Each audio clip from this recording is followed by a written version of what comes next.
everyone, welcome back, and this will be the third and final makeup look ideas that we will be doing for this makeup. Drum roll please.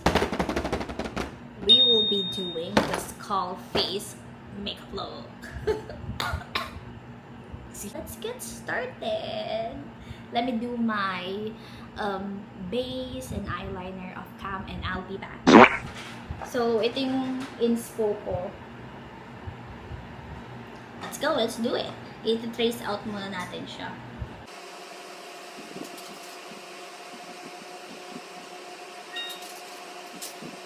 Ito na yung rough sketch niya. Later on, dadablihan natin siya ng liquid eyeliner para mas mag-pop off siya.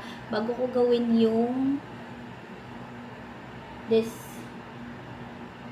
parang mga lines dito sa eyes, lagyan muna natin siya ng eyeshadow.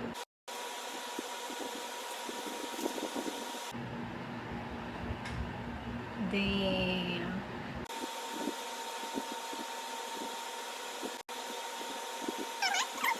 Okay, so since meron siyang pag ganito sa eyebrows niya, gagayahin natin yan syempre. Ipapa-sharp lang natin, gagamit lang tayo ng liquid eyeliner. Let's go. Lip liner. Then, we will not put blush, but highlighter instead.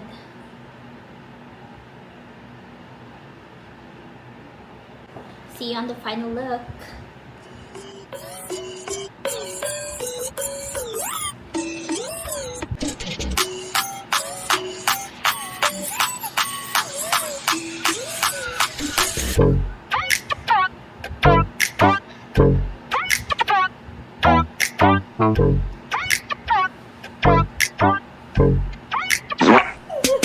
So this is the third and final look sa aking 3 Halloween makeup ideas. So make sure to watch the other 2 videos that I put out in my page. Thank you so much guys for watching. Happy Halloween everyone. Bye!